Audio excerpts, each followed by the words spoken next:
પહાડી વિસ્તારોમાં સતત 4 થી 5 દિવસથી બરફવર્ષા થઈ રહી છે। જમ્મુ કાશ્મીરની વાત કરવામાં આવે સાથે હિમાચલ પ્રદેશ અને ઉત્તરાખંડ જ્યાં ભારે બરફવર્ષા થઈ રહી છે, જેના કારણે અનેક રસ્તાઓ બંધ થયા અને વાહન વ્યવહાર પ્રભાવિત થયો। હજુ 2 દિવસ હિમાચલમાં બરફવર્ષાને લઈ ઓરેન્જ એલર્ટ આપવામાં આવ્યું છે। રાજ્ય વ્યવસ્થા સંચાલન કેન્દ્ર અનુસાર શિમલામાં સૌથી વધુ 161 રસ્તાઓ બરફવર્ષાના કારણે બંધ થયા, જ્યારે લાહૌલ સ્પીતિમાં 153, કુલુમાં 71 અને ચંબા જિલ્લામાં 58 રસ્તાઓ બંધ છે। આ તરફ ઉત્તરાખંડમાં આજે બરફવર્ષા અને વરસાદની સંભાવના છે। દેહરાદૂન, દિલ્હી, નૈનીતાલ, ચંપાવત, હરિદ્વારમાં વરસાદની સંભાવના વ્યક્ત કરવામાં આવી છે।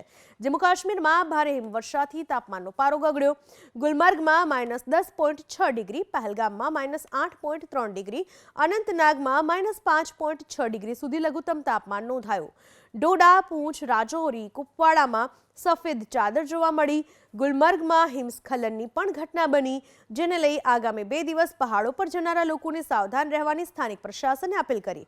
જો કે પહાડો પર હિમવર્ષાનો સૌથી મોટી સંખ્યામાં પ્રવાસીઓ આનંદ માણી રહ્યા છે, ત્યારે પ્રવાસન સાથે જોડાયેલા વેપારીઓમાં પણ ખુશીનો માહોલ છે। અલગ અલગ દ્રશ્યો અમે આપને બતાવી રહ્યા છીએ જ્યાં બરફવર્ષા જોવા મળી રહી છે।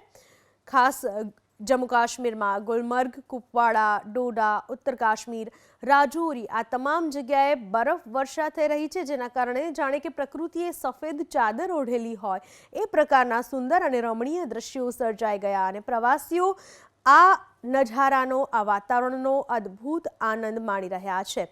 અલગ અલગ જગ્યાએ બરફવર્ષા થઈ રહી છે।